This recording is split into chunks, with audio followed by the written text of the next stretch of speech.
the River Falls Board of Education. This meeting has been properly notified, and we will begin with the Pledge of Allegiance. I pledge allegiance to the flag of the United States of America and to the republic for which it stands, one nation, under God, indivisible, with liberty and justice for all.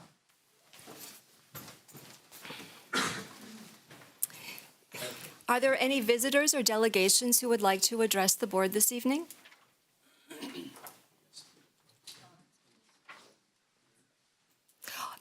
You have a separate special place on the agenda.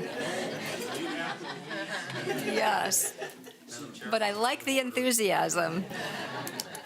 All right, so we are going to move on to informational items, and the first thing we have are some Wildcat Pride Awards. So, Mike? All right. Could we have our Lions Club contingent please step forward?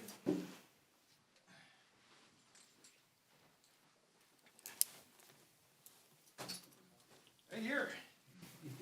We have several. I'm a Lion. Jamie's a Lion. Dave, are you a Lion yet completely, or have you been initiated? All right. Right. Bob Casey's a Lion. We got a lot of Lions. So I'm very proud to give this award to our Lions Club because I know how much they do for our community and as a whole, and especially our schools. So we have an award for the Lions Club. It's called the Wildcat Pride Certificate. The Wildcat Pride Award is presented to recognize the River Falls Lions Club's support of our school children. In true step with your organizational principles, the Lions have displayed the willingness to care, support, and love our students with scholarships for diabetic students to attend Camp Needlepoint, vision screening for all of our elementary students, financial support to students in need of glasses, financial support to students in need of mental health support, and sponsored motivational speakers for students. We thank you on behalf of the children, families, and our entire school district. The Lions are true ambassadors of Wildcat Pride. You serve.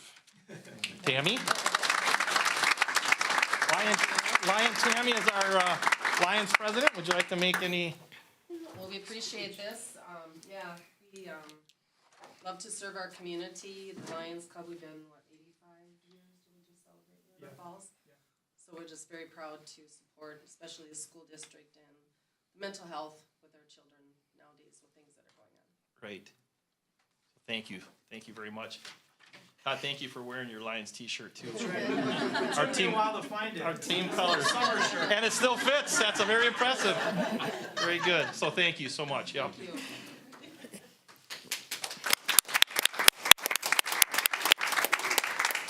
All right, and our next Wildcat Award, can we have Mark and any middle school representatives here? Fantastic. All right, Wildcat Pride Certificate number 2. The Board of Education would like to extend its warmest congratulations to the students and staff of Meyer Middle School for being chosen as a 2024 State School of Character. Your impressive ability to succeed at character development has had a significant impact on academic achievement, student behavior, and the school climate within the community. You are true ambassadors of Wildcat Pride. Thanks, Mike. Mark, congratulations. Principal Mark Chapin, maybe you want to say a few things, and then I guess we have a special guest here tonight too. Unexpected. Elaine, is that right? So why don't you come up too, Elaine? Go ahead, Mark. Yeah, I just want to. Is that microphone on? Yep. Okay. You want me to talk into the mic? Is that okay? Close to the mic. All right. Just let everybody get that. Well, first of all, I've two of our character education committee members with me, Jenny Lickey, 6th grade, 6 Blue social studies and lit teacher, and Sam Dusick, who's one of our counselors. They just represent 2 of our building level committee members, and I just want to make sure I recognize everybody that's put a lot of work into this. So Chelsea Cartier, Jess Olson, Annie Newsom, Jordan Seifert, Steph Nelson, Mike Fuller, Nicole McCone, Leah Fletcher, and Elizabeth Haynes. So we have quite a committee, and they do a lot of the legwork, and it's a little bit cliche, but it takes a village. So thanks to the school board. This goes back to 2010 that we started this for our strategic plan, and we just continue to roll. And the other thing we'll say is that we definitely reap the benefit of what's happening going all the way down to kindergarten. So we're thankful that this is a district-wide approach. So thank you.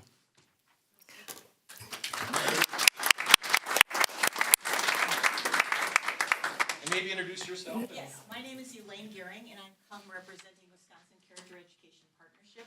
I've been working with that volunteer group for a long time now, but we are always happy to recognize what is going on in school districts. And I come really tonight with congratulations for the entire River Falls School District and the school board for their continuing commitment to character education over the years.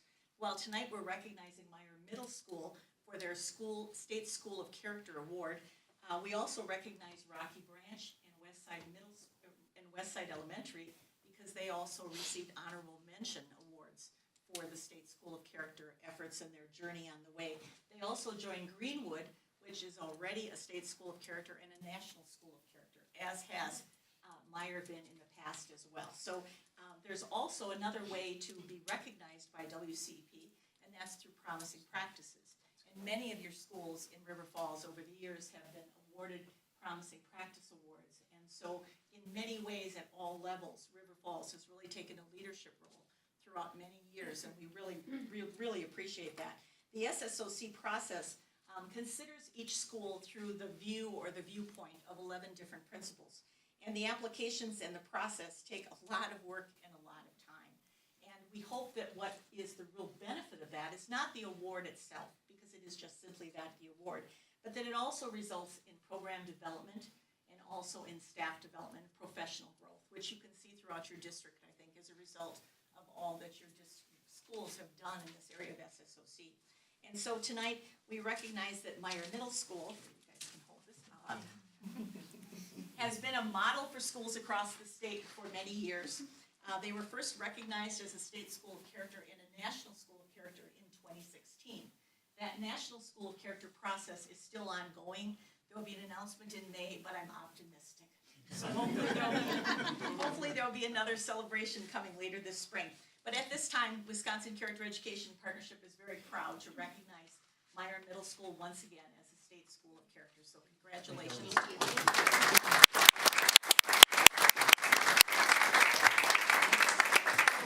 We also want to recognize Westside Elementary and Rocky Branch Elementary, and they are already implementing. Sure. Are you ready? Yeah. See, I haven't met these people, so I'm embarrassed. Ashley. Thank you. Chris, that's what I thought. That's what I was hoping for. Both of these elementary schools are already well on their way toward becoming a State Schools of Character, and they have already implemented many excellent character education programs. WC is proud to recognize both Westside Elementary and Rocky Branch this year as honorable mention schools, well on their way to accomplishing the State School of Character designation. So congratulations to all of you on behalf of WCEP, and congratulations to the school board for all of your support of their efforts as well. So thank you very much.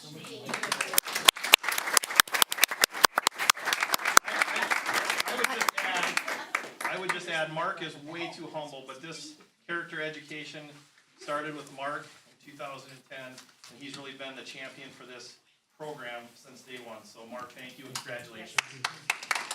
And let me piggyback on that, Mike, because I was going to say almost the same thing. Don't run away quite yet, Mark. Don't go yet. Because Mark's not only been the genesis of this program in this district and kept it going and got the recognitions that we've gotten, but he's a leader in the state and a leader regionally and all over. The leadership that he's shown has really given this legs in this district, and it's such a part of our district. I can't imagine our district without this character ed program. So the fact that now we're seeing it recognized in other buildings, in addition to middle school, Mark, just thank you for your leadership all this time and your tenaciousness in staying at this. So thanks. Yeah.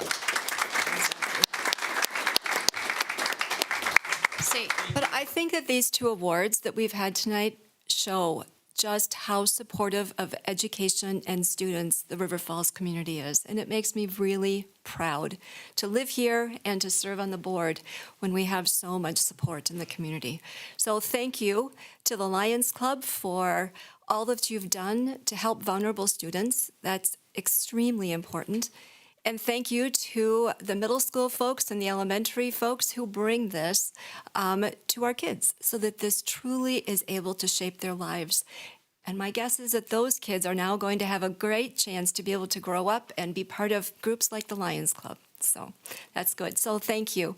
I typically will say that you are very welcome to stay for the rest of the meeting. It will be a riveting agenda here tonight. But if you do have something that might come above that in your interest, it's not rude to leave. So. All right. But now it's our good fortune to have a spotlight on the work of the FFA group, and we have some students here prepared to give some speeches. So take it away. This is your time.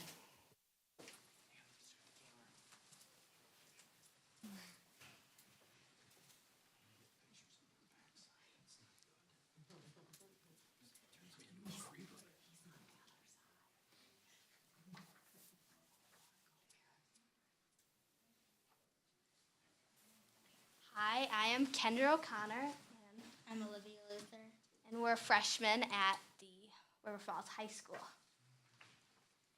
The FFA Creed by E.M. Tiffany has influenced the lives of countless FFA members. However, the Creed has received little attention in terms of its origin. A creed has a foundational component for many organizations. It serves to establish collective vision and goals, with the intent of providing purpose and direction to individual as well as the organization. This historical research study investigated the origins of the FFA Creed, the motivations of its author, E.M. Tiffany, how it has been modified over history, and it used as leadership development tool through Creed speaking events. The FFA Creed was written by E.M. Tiffany in 1928 and officially adopted by the National FFA Organization in 1930. The Creed was revised twice to form the current version.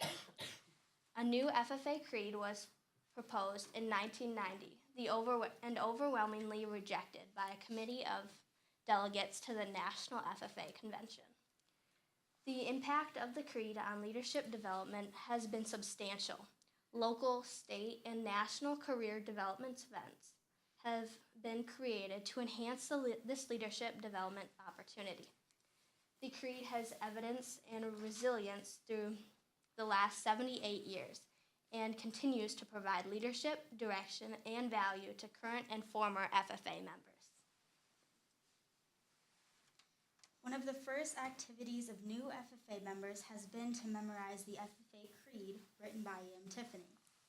This short 5-paragraph creed has transformed many a shaking, nervous freshman into a confident and articulate FFA member. During this transformation, the philosophical tenets of the FFA, grounded in a belief in agriculture, have been forever seared into the minds of countless youth. The Creed has served to focus young FFA members on the benefits of agriculture, its rich heritage, and their role in the future of agriculture. The simple document has provided a vision and purpose to so many young agriculture students, aiding in their development as leaders. While the FFA Creed is known to millions of current and former members, the history of the document itself has largely been neglected. More attention should be given to understanding the historical background of this important document. The writer of the FFA Creed, E.M. Tiffany, was an agriculture professor at the University of Wisconsin. The FFA Creed by E.M. Tiffany. I believe in the future of agriculture, with a faith born not of words, but of deeds. Achievements won by the present and past generations of agriculturists, in the promise of better days through better ways, even as the better things we now enjoy have come to us from the struggles of former years. I believe that to live and work on a good farm or to be engaged in other agricultural pursuits is pleasant as well as challenging. For I know the joys and discomforts of agricultural life, and hold an inborn fondness for those associations which, even in hours of discouragement, I cannot deny. I believe in leadership from ourselves and respect from others. I believe in my own ability to work efficiently and think clearly with such knowledge and skill as I can secure, and in the ability of progressive agriculturists to serve our own and the public's interest in producing and marketing the product of our toil. I believe in less dependence on begging and more power in bargaining, in the life abundant and enough honest wealth to help make it so for others as well as myself, in less need for charity and more of it when needed, and in being happy myself and playing square with those whose happiness depends upon me. I believe that American agriculture can and will hold true to the best traditions of our national life, and that I can exert an influence in my home and community, which will stand solid for my part in that inspiring task. Thank you.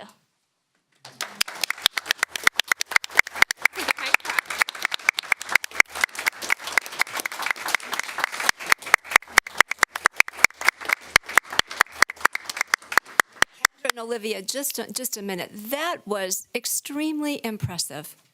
Thank you for the history. That was completely new to me in terms of understanding the background of where the creed came from. That was a lot of work for you to be able to memorize it, but even more, to be able to understand the ideas in that creed, to be able to speak it so fluently with the hand motions and the gestures that you used, especially going back and forth and then coming together. It was very impressive. Thank you for being here tonight. You're very welcome. Mr. Benson has something for you. So tell us what you're going to do tomorrow night. Tomorrow, maybe during the day, I guess. Tomorrow. Tomorrow night, we are going to Chippewa Falls. Yes, And- for our regionals competition. Yeah, and there will be 3 judges, and we are saying the creed, and then we are asked 3 questions that are related to the creed. Well, good luck. Good luck. You're well prepared.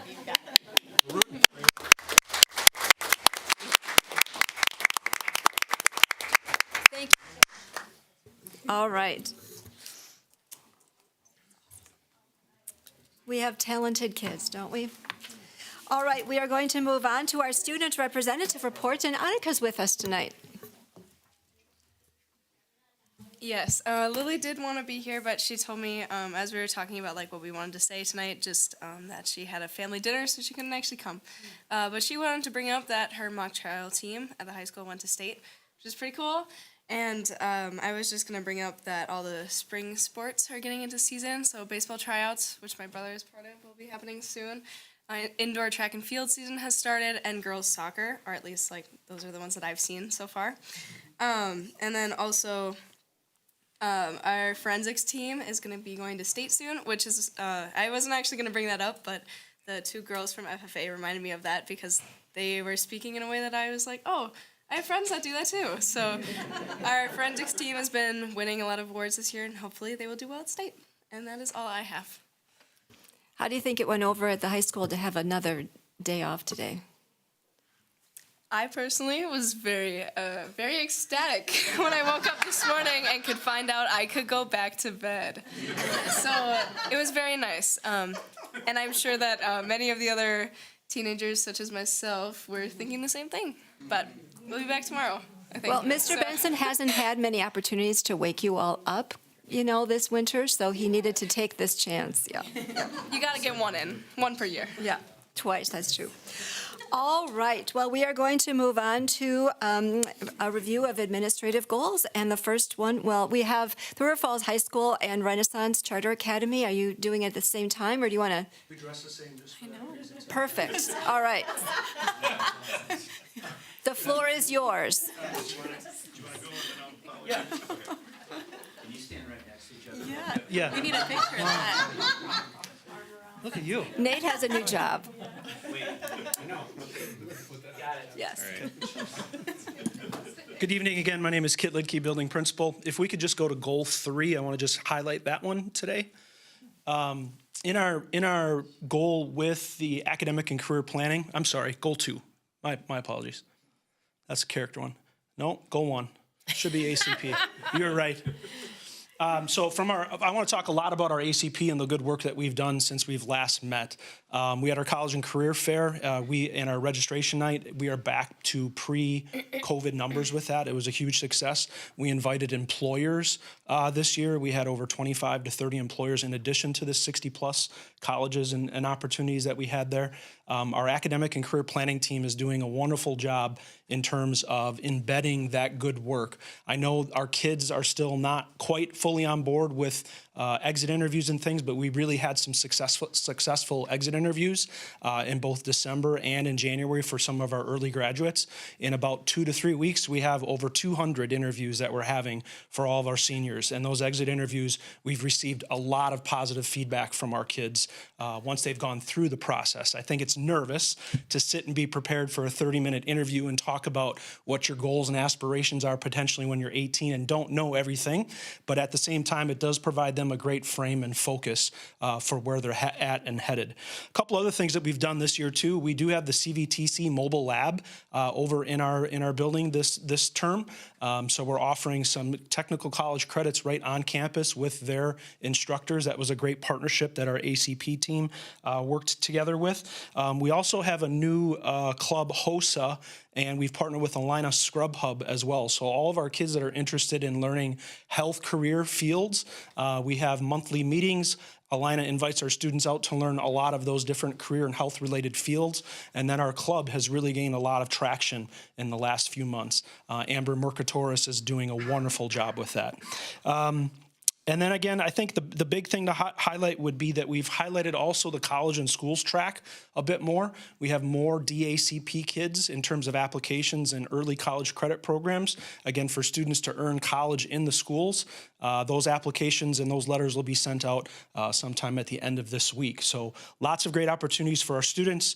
Our team really works hard at putting together, there's no real set curriculum to these things, but they really work hard to put meaningful lessons in front of our students in the partnership with our staff. So that's our update for tonight. Thank you. All right, so give you a little update on the Renaissance. Jamie, nice to see you back in the saddle again. I haven't seen you since you came back, so I just want to say that. Feeling good? All right, so let's see. So financial literacy was a goal that we had this year, and I just wanted to update you in some of the nitty-gritty of what's happening there. So at this point, all of our juniors and seniors have successfully completed our financial literacy curriculum. Some highlights within that include that all students have learned how to do a 1040 federal tax return, old-fashioned way. Students have successfully completed buying and insuring a car, a simulation that involves loan rates, insurance types, tips for buying used cars, and they had to present this portfolio.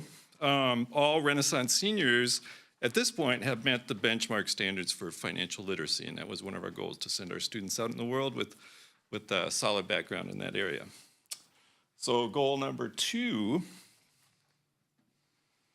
is that every student feels safe, respected, and supported in their educational environment, fostering a sense of belonging and enhancing overall well-being. So, wow, we are in our new building, and it's an incredible space, and we're enjoying that very much. The students appreciate it so much. What's happening specifically, though, in terms of supporting students? A couple things. We're collaborating with the high school. We have a school counselor, social worker, and teacher that have collaborated with the high school at the weekly MTSS meetings. to support students with risk factors at the Renaissance in River Falls High School. So there's a lot of collaboration going on there. We have 14 students participating in what we call the St. Croix Restorative Justice Youth Leadership Circle. This provides an opportunity for students to voice their concerns, work through challenges collectively, and we find that there's a lot of benefits to that. Also, thanks to the Lions Club and support of our school district, we now have on-site therapy right now offered weekly for 6 or 7 students. All right, goal number 3. I'll hit them all tonight if that's okay. All right. By the end of this academic year, the participation rate of our students in upper level math and science courses will increase by 20% compared to the previous year. So here's what I can tell you. We now have 10 students scheduled to take chemistry, the first time it's been offered on site for term 4, so we're very excited about that. We are, for the first time, offering earth and space science at the Renaissance. In the past, for those 2 classes, students would have to take those or work it in their schedule to take it at the high school. We have had 8 students that took medical careers terminology term 3, and I have to mention that we now are really thankful for a highly qualified math and science teacher that has kind of had laser sharp focus on bringing our curriculum and our students up to up a notch. Math, it's a work in progress. Our goal is to make sure that all students at the Renaissance at least get through Algebra 2, if not higher level math. And one of the challenges that we have is that students come from different districts or have been homeschooled or online, so the math becomes a little bit of a challenge. Where do we pick up? But we're working on that, and we're using screening and other ways to kind of bring people together to understand where the challenges are and how we can meet those. That is the state of the state at the Renaissance.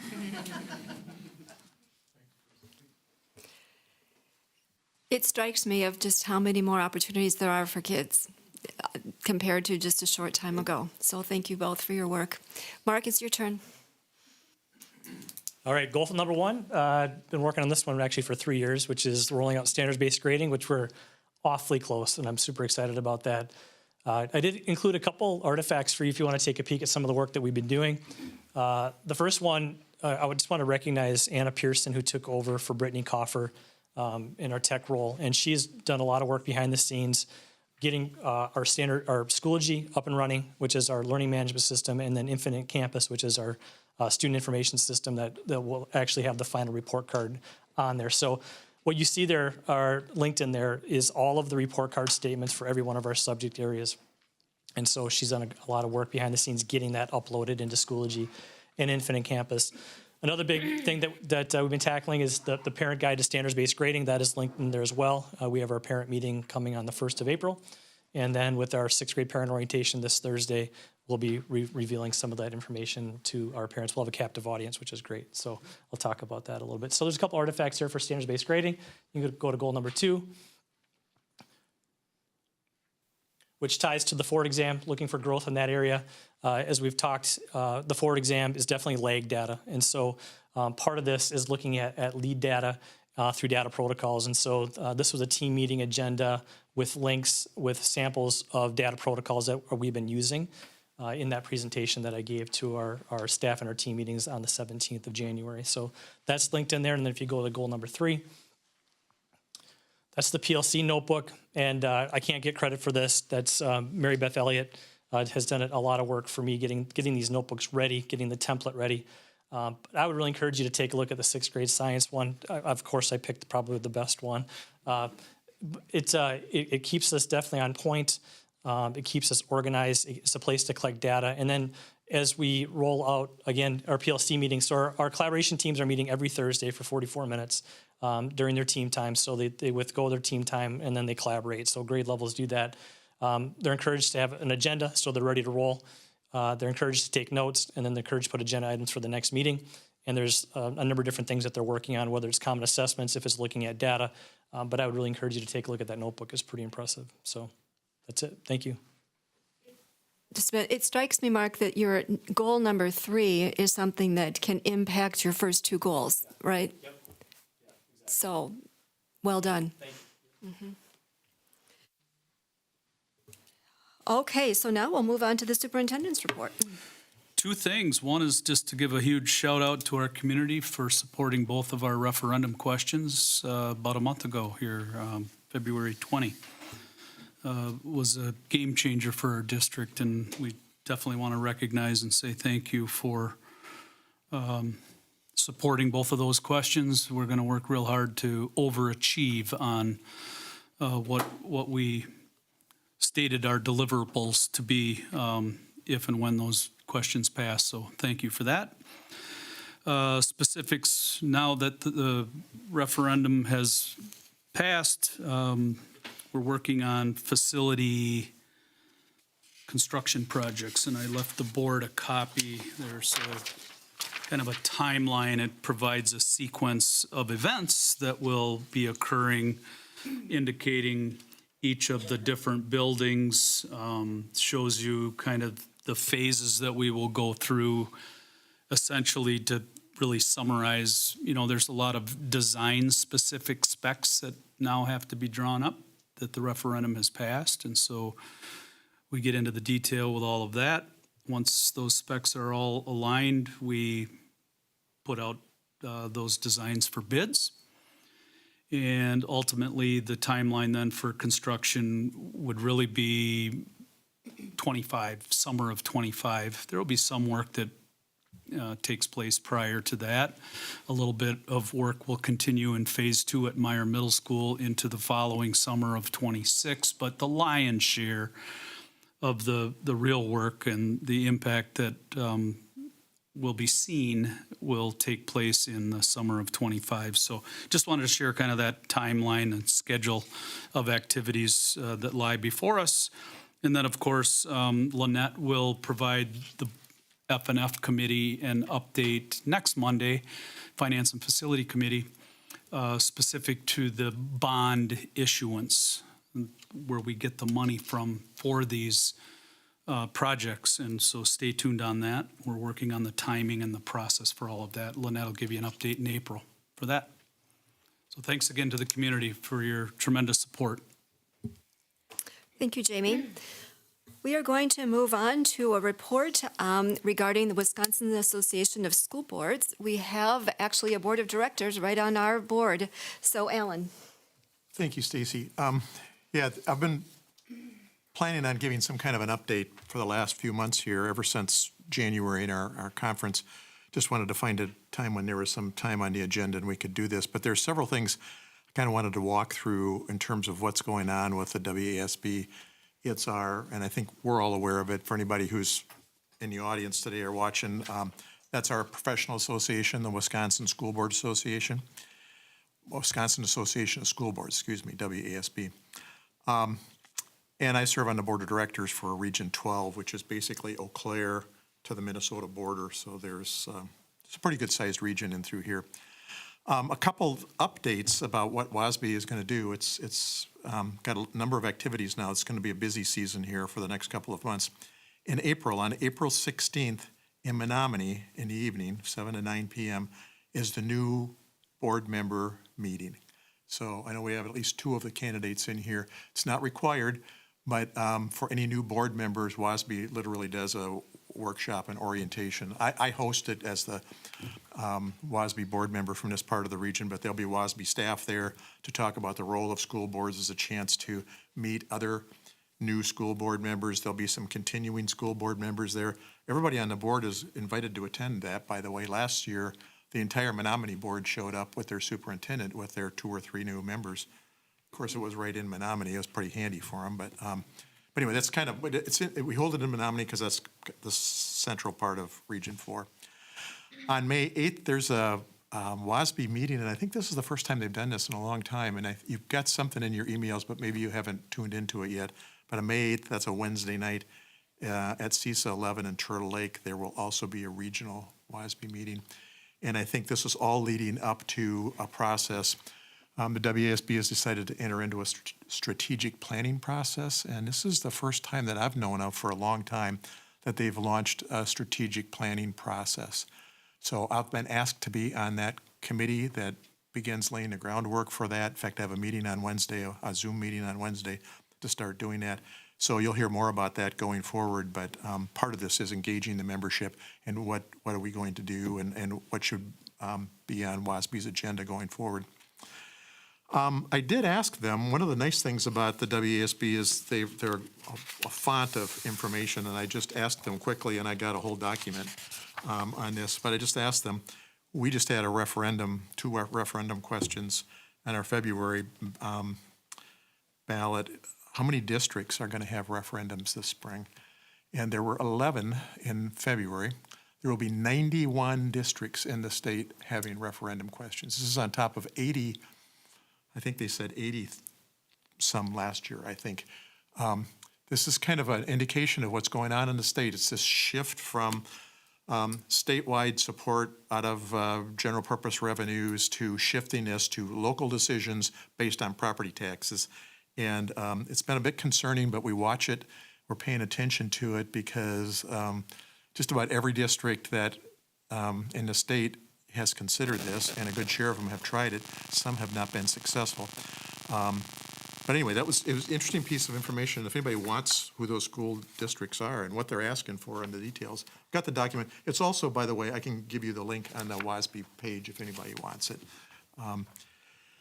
There's a one of the big things that WASB does is legislative relations, and it really lobbies for us. And it's a challenge right now, given how partisan the environment is nationally and statewide, for WASB to sort of chart this path in a nonpartisan way, advocating for school boards. And there's a whole process, as you guys, I think most of you have been involved in some way. There's a policy and resolutions committee that goes to a delegate assembly during our convention, and then we set up our priorities as to what we want to lobby for during the year. And then it's up to us as individuals to talk to local legislators. And I know this afternoon, Senator Smith, one of our state senators, was supposed to be in town, but it got canceled. I think Stacy and Allison and Jamie were all going to be there. It's now scheduled for next Monday, about the same time in the afternoon. Give us a chance to ask about things like the funding formula. I was asked many times when we had information sessions prior to the referendum, is there any chance of this funding formula getting fixed? I'm not optimistic, but I'm interested in hearing what our local legislators say about that. So a lot of lobbying. I was looking at their legislative stuff this afternoon before this. A couple interesting things have passed. The DPI is proposing a change to rules. This will have to go in front of the legislature, and the governor will have to support it. But they're asking again for us to have a local option on school start date. And they're a little bit optimistic that maybe this one might have a little more oomph, but we'll have to sort of see.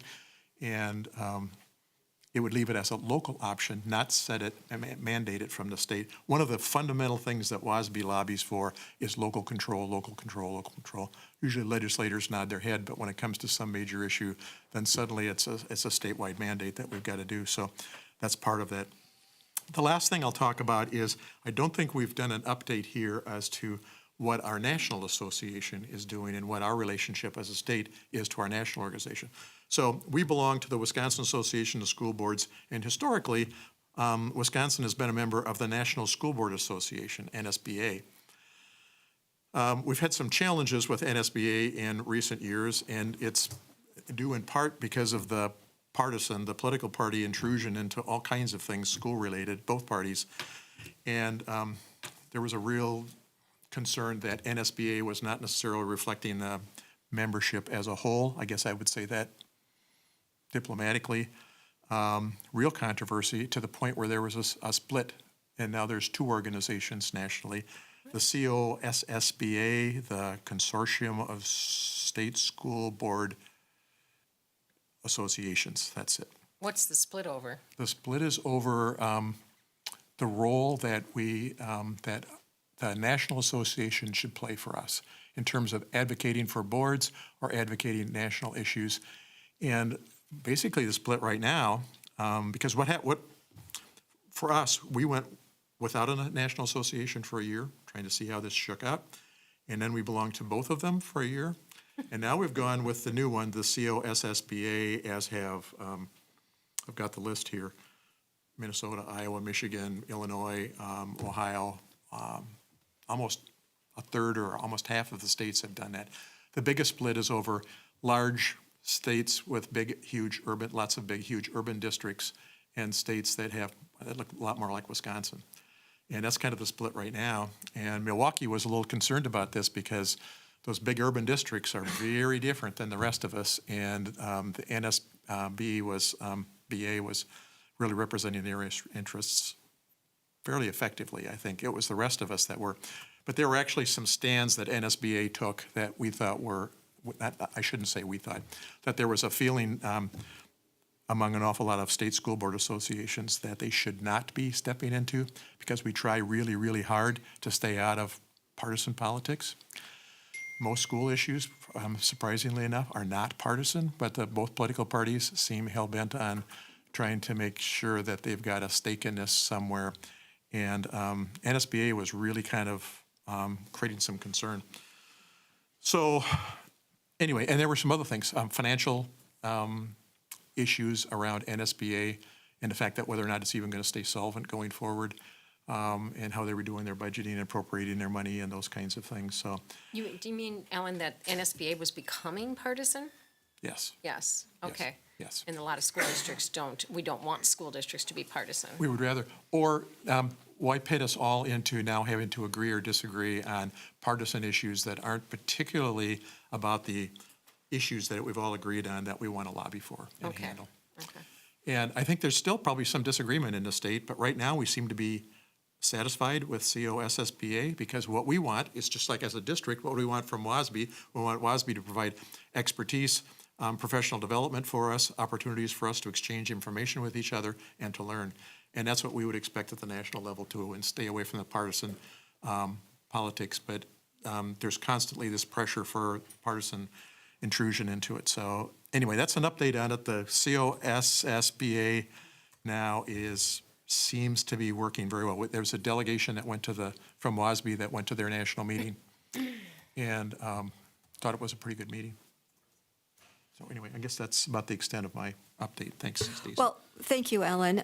Your expertise and the knowledge that you learn when you are sitting on that board really enriches our district, but I also know that your experience as a school board member and your leadership means a lot to the WASB Board of Directors. So they're fortunate to have you working on the strategic plan. My guess is that they're going to need your help, so thank you very much. Ellen, can I say something Yeah. real quick? Today at the university, Ellen, we had, Senator Smith was on a Zoom call. He didn't make it, but he was at a presentation today, actually at a panel conversation today with Representative Shanklin from the UW Stevens Point area. And they both talked about that they're hopeful that there will be some education funding changes with their redistricting in Wisconsin. So they sounded more hopeful than I've heard them historically. Yeah, So that's great. I think we'll grasp at anything about hope right now, but I think the new That may be true. the new changes in legislation are not dramatic in the state. I think there was some thought that maybe it was going to be real dramatic, but there is enough of a change in it to where it may put the dynamics, shift the dynamics slightly in the state, and things may be less partisan. Although I should say one other thing. When I was going through the list today, there was one issue that passed both houses in Madison. The Assembly passed it unanimously, and the Senate passed it with a voice vote, and the governor's going to sign it. I don't remember that happening in the last decade. And it just had to do with also including Hmong history and culture into the list of ethnic groups and things that need to be taught as part of the curriculum. But I was really pleased to see there was something in the legislative session this time around that everybody could agree on, because it's really tough in this day and age. So. Well, thank you. All right, we're going to move on to action items, and before the board this evening, we have minutes from the regular meeting of the River Falls Board of Education from February 19. We also have bills that have been submitted for payment, as well as recommendations regarding employment. So at this point, is there a motion to approve minutes, bills, and employment as presented? So moved. Thank you, Lindsay. Is there a second? Thank you, Cindy. Discussion? All those in favor? Aye. Opposed? The motion is carried. Ellen, I'll turn to you for a summary of the Educational Program Committee, and then I believe you have 3 motions in front of you. Yes, and I think we should take these up individually. Yes. We had a very good meeting, really a lot of good dialogue as we typically do at those meetings. But the first one, issue we talked about was the RF4C provider contract. This is our 4-year-old kindergarten, is another way of describing it. And we contract with individual businesses in town, and the university also has a site. And there needs to be a contract, and we need to come to agreement on payment per student and all those kinds of things. And I think, Nate, we've got all of those lined up now. We had a few questions about it, and a couple more details, but I don't know, anything you want to say about that before we do a vote? Just that through the discussion, further discussion has happened with Becky McClavey and myself and Kai, Jamie and Dave, and then some of the providers. And we're going to be meeting with people and put together maybe a little bit better system and timeline of who's at the table and when, so that we can make sure that we're on the same page moving forward. And we are right now in this instance, but as a matter of fact, we're going to have a meeting here in just a week or two with one of the groups to listen to some of the things that they're looking at potentially having us consider for changes down the line. But that group is good to go. They've actually signed and handed their contract in at this point too. So we're excited about what the future holds with Lynette and I being new. And I shouldn't say this about Lynette, but for me, this kind of snuck up on me a little bit this time. And I think we'll have a better system in place for our communications. This gets a little bit more complicated for our district. Us, like a lot of other districts in the state, but not all of them, we contract with local providers for this. Some districts will just make it one more grade in their school district employees and all of that. We decided when we moved to this a number of years ago to keep a lot of those local providers in place, which provides a lot of choice for parents in their daycare options and all of that. So there's lots of choice here. However, it makes it more complicated because there's paperwork. We have to do contracts with each one of these and then make sure that we're paying as fair amount of money as we can, so they can get their help and provide the facilities and quality education and those kinds of things. So anyway, that current contract with revisions is, I think, linked in our board book now. All right, okay. So do I have a motion to approve the RF4C provider contract for 24-25? So moved. It's been moved. Is there a second? Second. Been moved and second. Is there any further conversation about this? Okay, seeing none, all in favor say aye. Aye. Oh, I'm sorry. Aye. I'm sorry, Stacy. You did a great job. Go right ahead. That's your call. That motion is carried. I get on a roll. Okay. All right. Number 5, this approve the K through 5 English language, the ELA resource adoption for 24 to 30 school years. Periodically, we need to review and adopt curriculum. There's a couple reasons for this. One is we need to make sure we're all on the same page, so we got a common curriculum.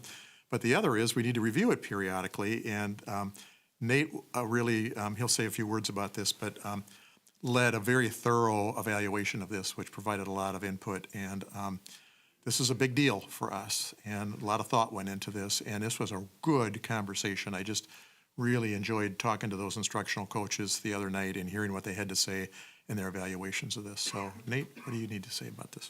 Yeah, I'm just going to give a brief summary. I feel bad for the board because what I'm going to say you've heard several times, but I wanted to keep you lined up with what we've been doing along the way, and I want to make sure that people in the public who are listening who haven't heard at least get a synopsis of the things that we've been talking about. We started this process last April, finishing it now, so it's been 11 months of hard, dedicated work by a large number of people. I'd like to point out our instructional coaches, our elementary principals played a huge role, and I want to give them an opportunity to share some thoughts here tonight.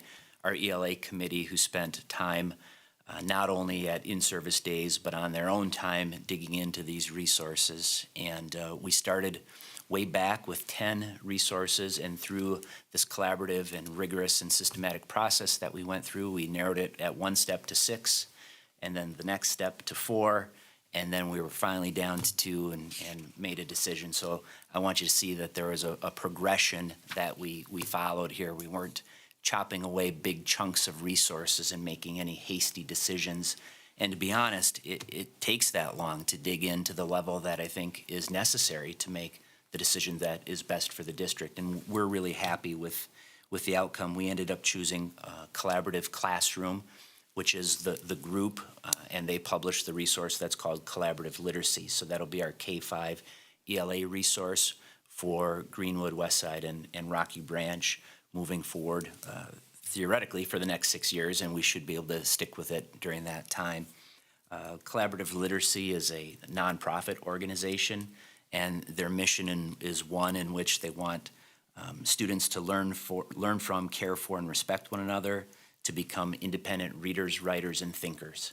And I think that there's a lot said in that statement that lines up with what we believe in our district, with our mission, and with our vision. We feel like this program satisfies the 9 different elements of the science of reading that's required by statute now and Act 20.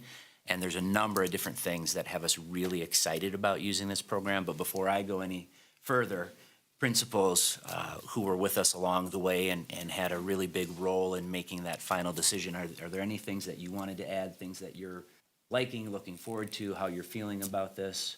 No one's upset, everybody's on board? Every single thing. I meant you. Yeah, I would say that, being new here and kind of coming in after the process started, I've enjoyed spending time with the ELA committee, looking through the resources. When Nate says that we didn't make any hasty decisions, he is 100% accurate. Sitting with these folks and Nate and the coaches, literally paging through teacher manuals to make sure that the things that the vendors said are in there are truly in there. Because a sales presentation is a sales presentation, and to really get in there and say, what does this look like in a classroom, takes a lot of work, and it takes a lot of effort and discussion and digging. And this team did all of those things collaboratively. Little play on words there for you. And I think that after we've talked with the staff and shared with them, it's been pretty calm, going into classrooms, talking with teachers about how they feel about change. Change is hard. After teaching a specific resource for so long, coming in with something brand new and will look quite different. But I think people are just generally excited. Yeah, I have felt the excitement also. I think that this program offers a lot of opportunity for teachers to just do something that feels really authentic. One of my favorite things is the close tie between the writing and reading pieces, so it doesn't feel like 2 totally separate programs. Their kids are writing about what they're reading, and they feel like a little bit more of the organic process of how you'd be writing in real life. I have 2 kids that will be at Rocky Branch next year, so I'm super excited for them to be learning with this series. Yeah, I agree with both of those. I think that the richness of the text was another thing that we're really excited about. So just the quality of the text of getting kids into it. And then I also think one thing we did really well, and credit to Nate for this, was getting as many people as humanly involved. I mean, I've been a part of several literacy adoptions, and looking back, one thing we didn't do well was offering that parents could come in, and we each hosted at least one night where parents could come in. We had part of in-service days where just any staff member, you didn't have to be on the committee, could also come and have input. And I think those are things that I've not always seen done in the past, and I think that really helped people feel like that. Not everybody didn't come in, we didn't have to come in, but they had the opportunity to, and the opportunity to offer input. And I think those were key parts, and also helping us frame what the goal was. There is no perfect curriculum that covers everything, because in a 7-hour school day you can't. But I think we really tried to tie it to what our mission we set back in April, and really excited for this, and I think it'll be a wonderful asset to our district. Yeah, some of the key elements of the program that the coaches spoke about that I'd like to mention again tonight are the authentic and diverse texts. So again, these are texts that come directly from authors, oftentimes publishers, will take ideas from authors and create their own texts. We call that contrived literature, and typically it just doesn't have the depth and engagement. And then the fact that the texts that we're getting through this resource allow kids to go through windows, mirrors, and doors, and to see themselves and others in the literature that they're reading, which is really, really important, especially when you're in a pretty homogeneous district like we are. Another key factor is that teachers really get to know their readers well through small group instruction, through assessment that helps us identify who their students are as readers to a very detailed degree, and then also at the upper levels through the opportunities for the teachers to sit down and confer, to have a conversation about what it is they're reading and to ask high-quality questions of the kids. There's also a huge element of this. It's called collaborative literacy because there's a social skills component to it. And it's been interesting. In some of our EID work, we've been talking about how kids at the high school level traditionally had the need to talk with one another and really felt drawn to have discussions. And the high school teachers post-COVID aren't sensing that anymore. In fact, they're feeling like it's the opposite, like they have to pull teeth to get kids to actually converse. And I guess I shouldn't say that's due to COVID only, but I think technology plays a huge role in that because kids are used to communicating with their thumbs rather than with their voices. And that's happening at a younger and younger age each year. I mean, you'd be probably hard pressed, I don't know, to find a fourth grade student who doesn't have a cell phone in their pocket. Years ago, you'd find one or two in the fifth grade that might have one with them. And I think that's, anecdotally, that's probably pretty close to true. So, I mean, they should be in their backpack during the school day. yeah, at some schools they are. Yeah. But the collaborative side that's a skill that needs to be taught to kids. And the beauty of this program is it's set up to help teachers teach kids how to do that. And it's not just talking, but talking about the content that they're learning, which is a life skill that they will have to bring with them as they become adults in the workplace, as they become husbands or wives and parents, for sure. Vocab instruction is strong. A separator in this program, too, is the targeted small group phonics, which oftentimes in a lot of programs is taught large group. So if I were the teacher teaching all of you and you might be telling me in a choral response what certain sounds come with certain letters, it would be really hard for me to assess which one of you might be missing it or just moving your mouths, which kids can become experts at. They're pretty skilled at figuring out ways to fit in and to not stand out. So now we're working with them in small groups and giving diagnostic assessments, and we can intervene at a level that really meets their needs, which is a huge part of this program. And then last but not least, and maybe the most important thing is, I'm really excited about the partnership with this group. They've shown a strong commitment to working with us, not just now, but moving forward, and we are putting in place a very strong professional learning plan that is going to go well beyond the first year into and throughout all 6 years of this implementation and our use of this program. So I think the fact that some of our teachers have been working on their top 10 tools training, which is also a requirement for Act 20, has kind of primed the pump. They've been excited about this learning, and this will flow nicely into our adoption. And the training that for us will start on May 9th with our title teachers, and then on May 10th with all of our teaching staff. It'll be a full day training, K2 in the morning and 3-5 in the afternoon. We'll also have some asynchronous options for teachers over the course of the summer, and then we'll get right back with them in August in service and then throughout next year and beyond. So we're really, really excited about the outcome and what this we think will do for our teachers and students.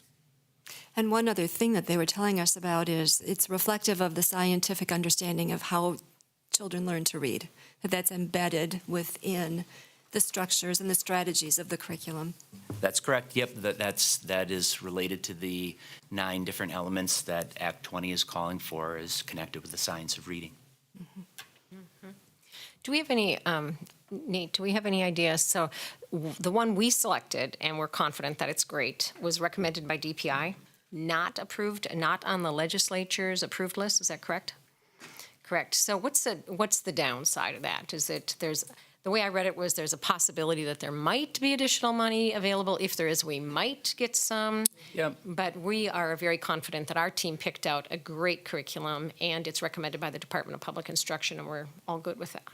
Correct. Yep, you got it right. Okay. Yeah, there were a lot of mights behind all of it. Yeah. Might get funding, might be 50% if there is any, so a lot Yeah. of maybes.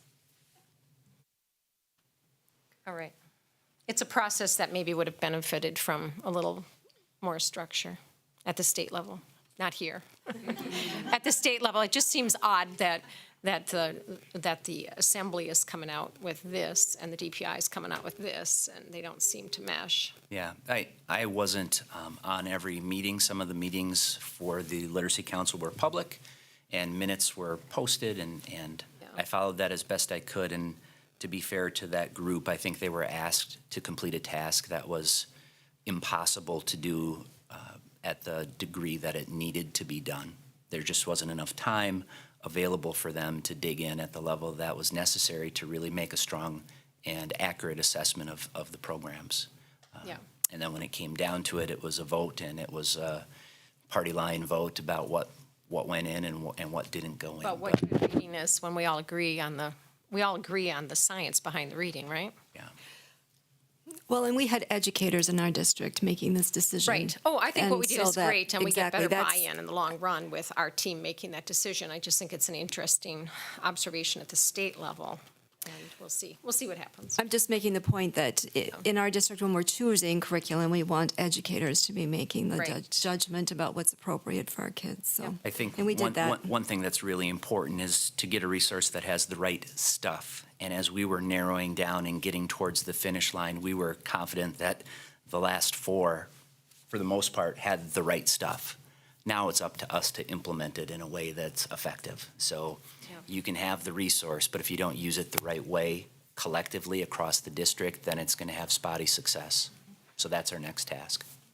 Right, so at this point, is there a motion to approve the adoption of the collaborative classroom as the K-5 ELA resource for the 2024 through 2030 school years? Wow. Goodness So gracious.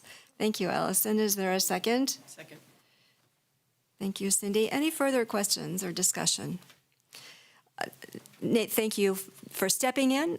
You didn't start the process. You stepped in and you saw it to fruition, a very rigorous procedure to be able to arrive at this recommendation. Anything else? All those in favor? Aye. Opposed? The motion is carried. Alan, do you want to talk about the Yes. number 3? Next was Nate gave us an update about summer school, our offerings. Probably have another update this next month about what we've got for enrollment and where that's going. But we're back on track post-COVID on a robust offering of summer school programs. Then we also had had before us the CISA 11 shared services contract. This is one way for us to share services, and this is what the CISAs do around the state. We're part of CISA 11. Each year, we sign a contract with them to do some things, so we don't have to hire a whole teacher to do that, but they'll come in with their consultants and do it. There were some revisions in this one this year, and Nate felt that this was going to be, going forward, the best for us and might even save us a little bit of money.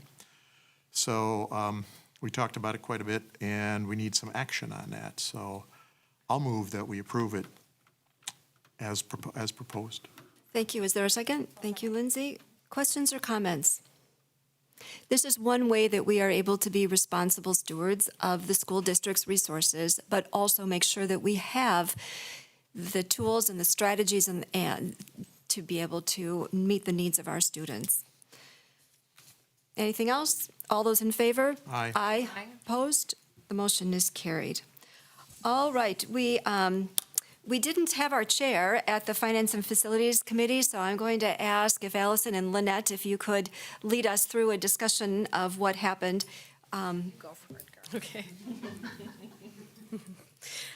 So the first item we had was our monthly budget update. So for 23-24, we review the budget. These are really just reports that are spit out by Skyward, our financial software system. If there's anything that sort of stands out, I like to point that out as we go through that, or if there's questions. And we didn't have much discussion on that. It was pretty much a typical month, other than noting that we're starting to see some tax payments come in. So we're seeing the revenue from that. That was it. Anything to add from those that were there? The next item was our updated projection for our budget for 24-25. So next year, we took another look at that now that the referendums had passed. So adding that in, tweaking some of our other numbers as we're looking forward. Also comparing that to what we were communicating for the referendums as far as tax impacts. And we didn't change any assumptions that would have been a direct effect on the mill rate, other than when we're adding now our potential debt scenarios. We're tweaking some of those numbers as far as what that debt schedule might look like and or the interest rate that we might be paying. And so when we were first communicating the referendums, we were using a pretty high interest rate, trying to be conservative because we didn't really know where those were going to go. This was 6 to 9 months ahead of when we're actually taking out debt. So as we're getting closer, we'd start tweaking those, and we'll continue to do that right up until we issue the debt. So just looking at that comparison. So really what we're looking at now is less of an impact than what we communicated. And so that's good news. Some of the stuff gets complicated, but we've been through it before. So we were projecting a certain interest rate. If when we sell the bonds, the interest rate is lower, okay? And I know we did this on the last referendum a number of years ago, where we ended up saving about $1 million on that, okay? That goes back to the taxpayers. That doesn't mean we got another $1 million. In other words, there was no incentive for us to inflate the interest rate.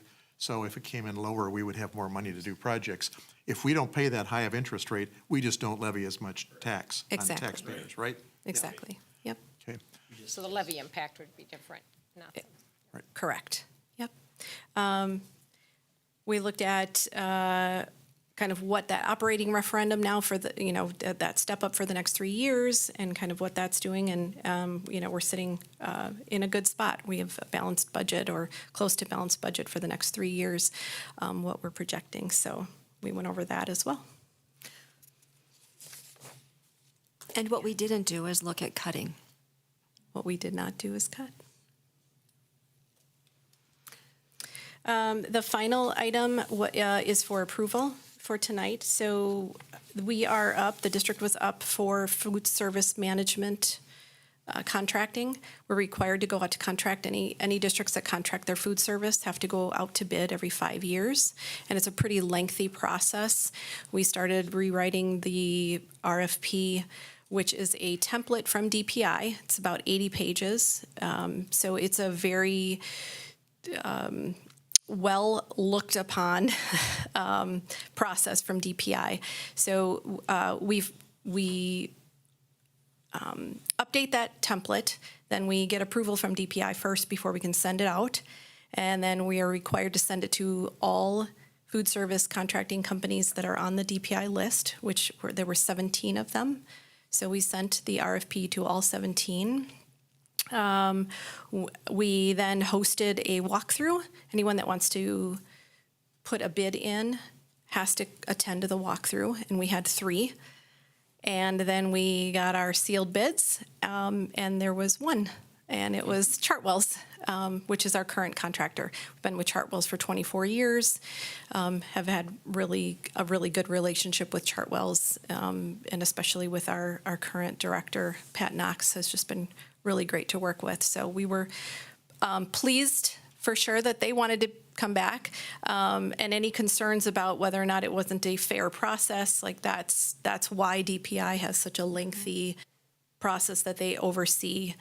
So we are confident that that was in fact the case. So we are asking for approval for that tonight to renew for next year.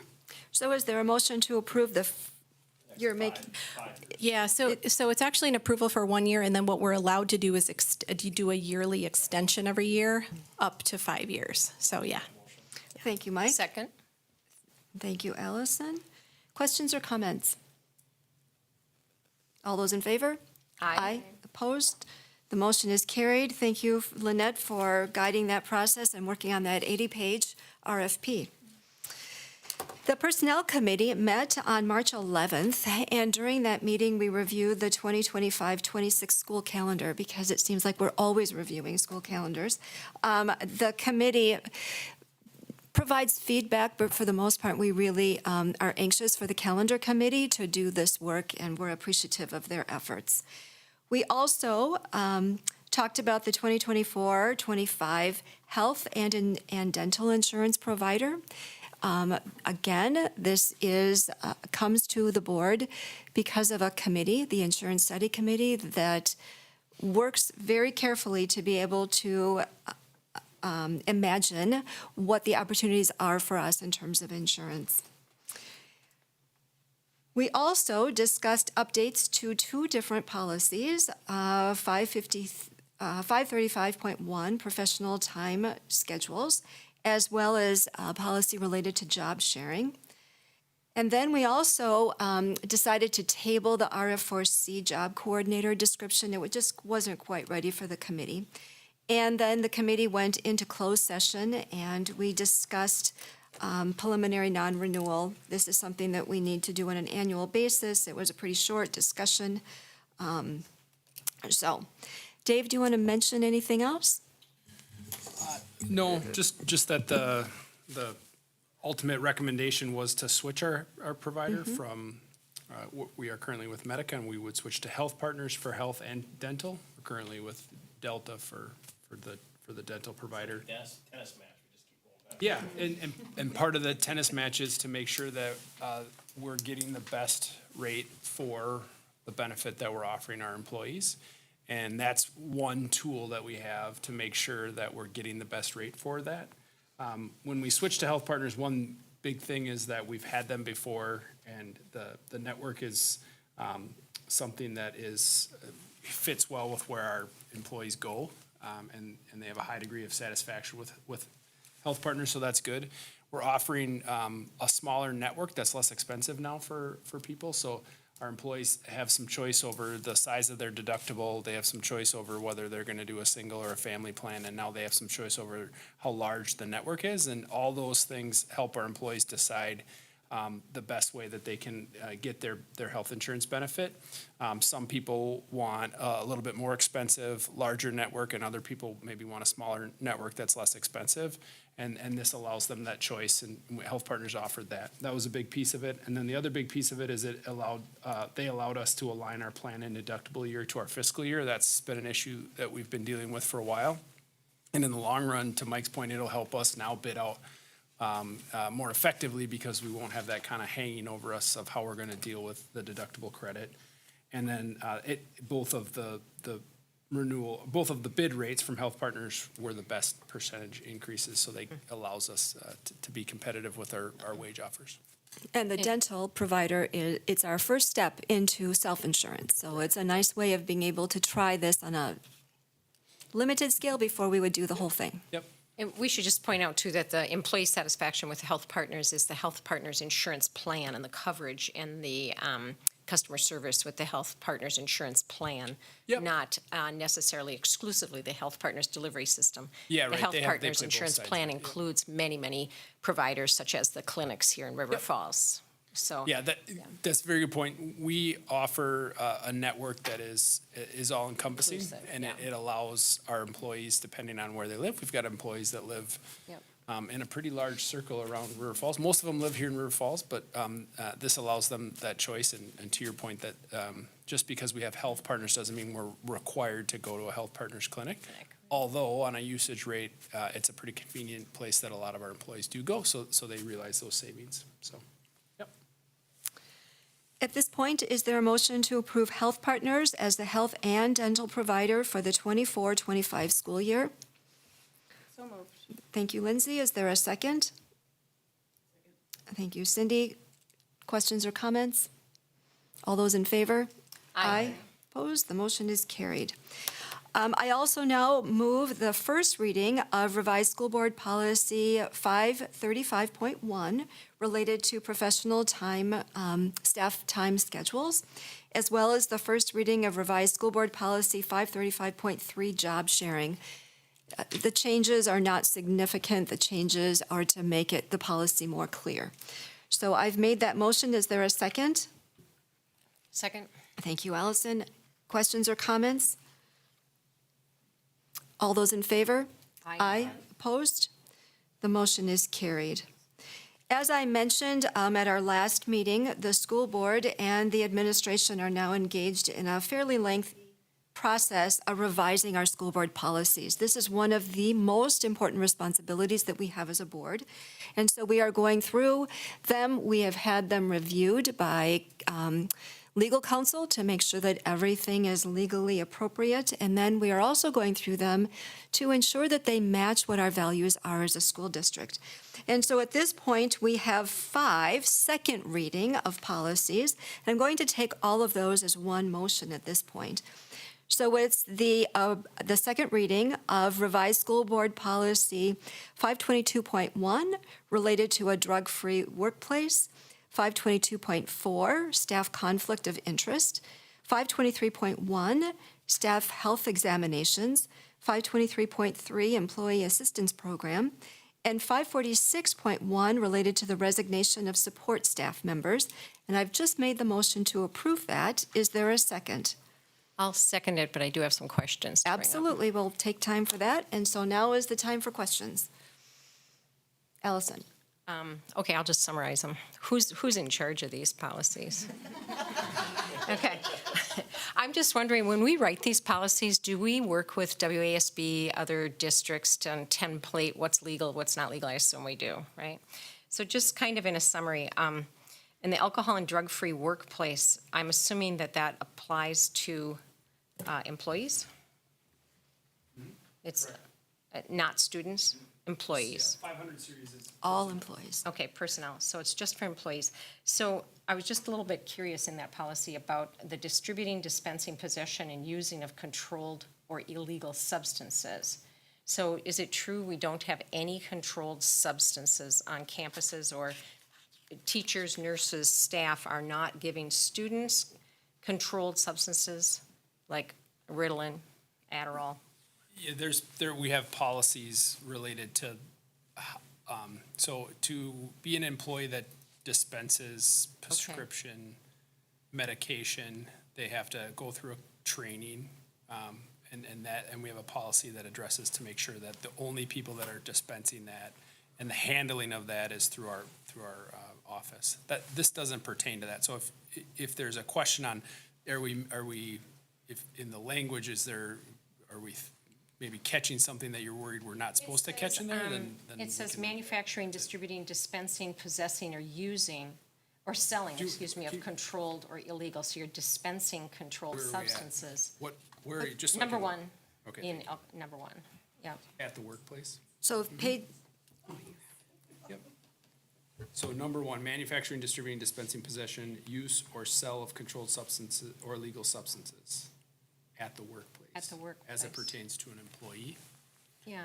Do you want me to come back with a revision that clarifies? I'm that just this is curious of, employee-based? I would imagine we're giving kids medications. Yep. And how does that fit with this policy? And maybe it's just as simple as accept, as used for, Yeah. medical I think purposes. the sentence before it tries to catch it, Is the it? conduct Okay. by employees. By So, employees. because it's committed to maintaining an alcohol and drug-free workplace. so, yeah, That's what this is about. I think the intent is to make sure that we're not catching the example that you're bringing up, which is Right. a qualified, trained employee distributing a prescribed drug to Yeah, a child. it's the I don't think inappropriate that. use. Yeah, I don't think that, we're definitely not trying to catch that in this piece. Yeah. So the question would be, is there a way that we could wordsmith it to clarify that Yep. that's not the I'm just case? curious, how does this fit with, we're doling out drugs to kids that are controlled substances, probably? Right. And then number 4, being under the influence of any alcoholic beverage or controlled substance, but it doesn't mention illegal drugs. So, alcohol, controlled substance, so it's okay if I'm high. No, It's not okay if you're It's high. not. It's Clarify not. that. We've had that, I won't say, it course. has Yeah. happened. Okay, those were my only comments on that one. What So tell about you what, number can we- 1? We could table it, or does it help just to fix look it? on number 1? It says the illegal Yeah. manufacturer. If we put that back in, that makes it pretty clear, doesn't it? Because it's legal to give them to students. Right. But we could, do you want to Yeah, just tell you what, wait? why don't I just, for that one, let's pull it out. Okay. And I'll just take a peek I at was just curious. clarifying it. Those are good questions, and that's why we bring this up. We have these conversations. Why we bring it up twice. So I'm going to amend my motion and remove policy 522.1. I And then have we, more. that can come back. Oh, all right. Sorry. All right. Okay. Well, I've amended it once, so that Sorry, one is I should out. have read these more carefully That's on okay. round 1. Staff health examinations. Yep. So staff health examinations goes very rapidly into TB testing. I'm just curious, when somebody starts working here, what all do they have done? There are no immunizations required? No, No immunizations are required to work here. So just a TB test is pretty much all we do? and a health screen, And a health screen by whom? health partners. Oh, by a doctor? Yep, or exactly. By a clinic?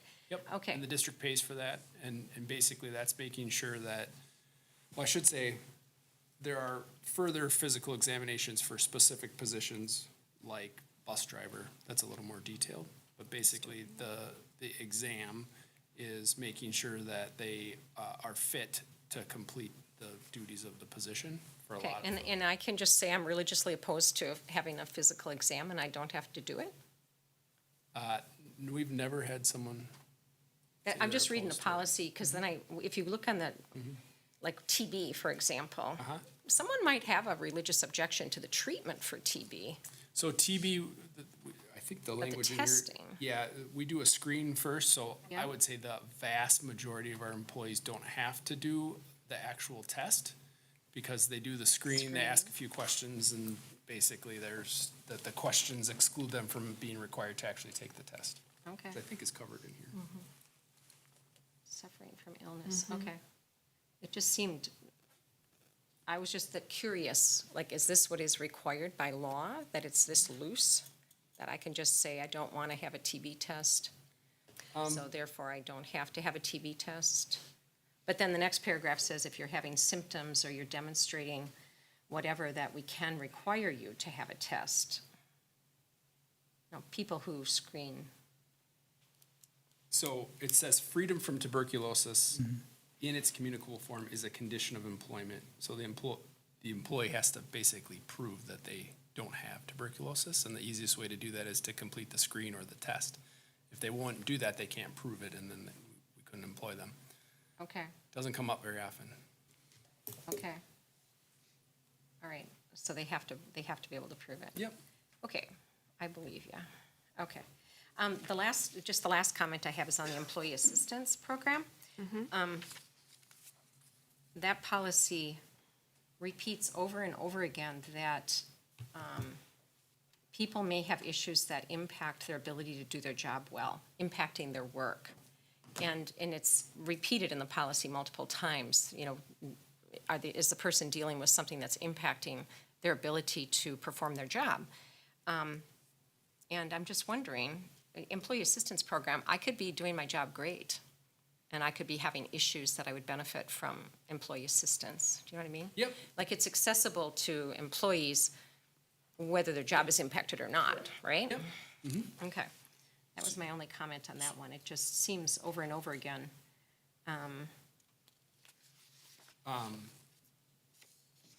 Would you like- Attendance and job performance. The employee's performance or attendance continues to be unsatisfactory after receiving the benefits of EAP. It might be totally unrelated to my performance at my job. Maybe I'm struggling with managing my finances, but it's not impacting my job, but I would benefit from employee An assistance. EAP. Yeah, and that's how our EAP is set That's up. how it works. Yep, I'm exactly. sure. Okay. Do you want me Do to you pull want that to, one out? let's Yep. pull that one and you can make sure Yeah, no if problem. there are any I'll adjustments. tell you what I'll do. I'll make those adjustments. Allison, I'll share them with you, and we can take a peek at them and make sure it kind of aligns to the questions that you have. All right, so I'm going to amend my motion again. And now at this point, I'm going to move that we approve 2, 3, and 4, the policies related to numbers 2, 3, and 4 in the motion. Are you still willing to second that? Sure, Then, Allison? yes. All right. Any further discussion? 2, 3, and 5. 2, 3, and, wait a second here. Oh, it's 2, 3. We're Yeah, not- 2, we're not it's doing not 1 and 4. Sorry, okay. All right. So 2, 3, and 5. All those in favor? Aye. Aye. Opposed? The motion is carried. So we are going to have a lot of these things come before the board, and so we're going to have a lot of chances to look at these before meetings and get ready for them. Do we have any proposed items for future meeting agendas? You know, Stacy, for a regular board or pre-board or committee meeting, Nate and I talked about this briefly today, but the FFA folks here tonight reminded me again, we need to visit the land that the FFA alumni is farming with our students at some point. And I'm not sure quite how we do that, but I think sometime over the summer might be interesting. So I'm planting this, and Not as today. administrators think about this, how do we start a meeting out there? Because we'd have to post it if there's going to be enough of us, you know, and all that. But I don't know, just wouldn't it be nice if we all had a chance to go out and see what they're doing at some point, so. I'll put that down for us to keep track of. So we'll bring back the second reading of those two policies in number 4 and number 1. That will be something on a future meeting, and it will come back to the board as a second reading. Anything else? All right, then we're going to schedule upcoming meetings. The Educational Program Committee will meet Monday, April 1st at 6. Finance and Facilities will meet Monday, April 8th at 6.